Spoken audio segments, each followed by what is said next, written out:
Well, the first two races here at Catterick this afternoon are sponsored by Racing to School, a charity that I'm sure plenty of you have heard lots about over the years. We're going to get a bit more information on Racing to School from John Blake. And John, a momentous day today because here at Catterick, the school kids are here to enjoy the day's racing and do a bit of learning as well. But it's the 250,000th participant, I think. Yeah, I would say 250,000. That's a bit easier. Yeah. Easy, yeah. Not a bad way to start the school term. We've got 30 pupils here from nearby Cambray Primary School. So this morning they've been at Jed and Andrew O'Keefe's yard as part of the National Racehorse Week activity that we do. And this afternoon being VIPs here at Catterick. And as you say, it's a milestone for the charity. Been running the programme since 2001. And today, one of them is our 250,000th participant, which is great, and we're very pleased to sort of stop and celebrate that. But very much looking forward to, more activity. We'll work with 17,500 young people this year, and we're 25 years old next year. So very ambitious about working with more young people. And it's a charity that reaches right across the nation. It is nationwide, so you get to tracks and schools across the country. Absolutely. I mean, we have a waiting list into 2026 in terms of schools. We work with every racecourse, and we couldn't do it without places like Catterick, in particular Catterick, who are so year-round.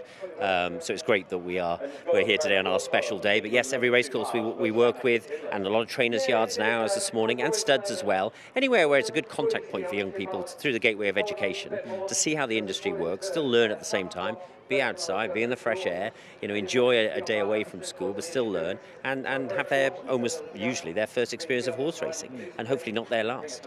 And it's something, I suppose, that you can learn. You can put lots of different sort of lessons into what's going on at a race meeting. What kind of things do the kids get involved in when they're here? Well, you're absolutely right. They get a workbook, but there's 9 activities in there. They don't really have time to do all of them, so a lot of them take them back to class. Well, horses are beginning now, so we'll walk around here fairly soon.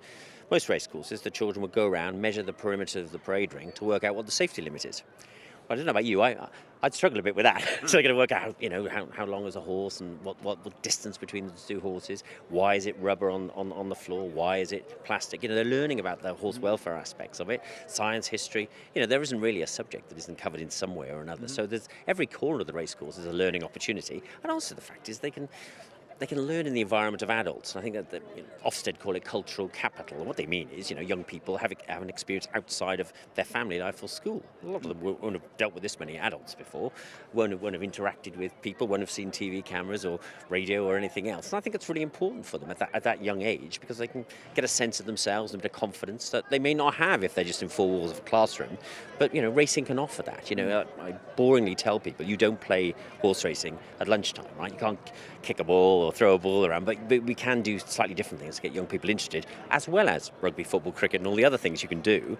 We can do it differently in a clever way. As long as all of them have a good experience in the fresh air and learn something, then racing's done its job. Yeah, I suppose that's 30 kids today that one of them might go home and tell mum and dad that they want to go racing, and you can breed fans of the future from that kind of thing. Yeah, it's a down payment really, isn't it, into the sport. And places like Catterick are brilliant because they offer family days and the follow-up is there. And you hope all 30 of them have some experience, and they will. It'll be a pebble in the pond in terms of the adults they then interact with. Why don't we do this? Why don't we do that?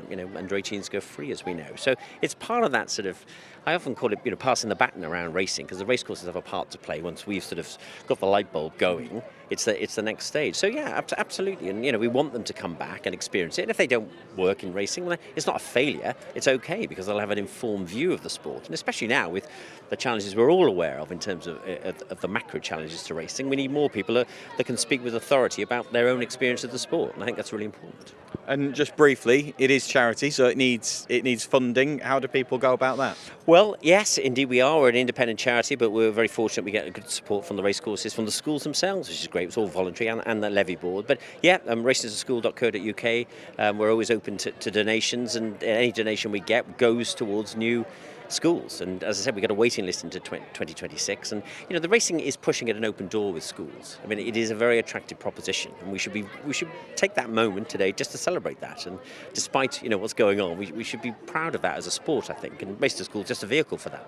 And final question, if a school wants to join that waiting list, what age of kids are you looking at generally, and how do they get on that waiting list? Yeah, absolutely. Well, it's 60% of our work is primary, but we work with secondaries as well. It tends to be that sort of 9-year-olds and above until early teens, but sometimes we work with older ones. Just go on the racingtoschool.co.uk website, get in touch with us. We'll do our absolute best, to get you involved. I mean, hopefully, if you're not close to a race course, and we work with every race course, then there's a trainer's yard, like this morning with the O'Keefe yard, or a stud perhaps. So there's lots of other touch points, and sometimes we go into schools with our equisizers, because most of our team are former jockeys, and they can talk with great authority about the sport and make it come to life. Okay, well, that's great. Enjoy the second race on the card and introducing those children to the racing this afternoon. Thanks so much, Chris. Thank you.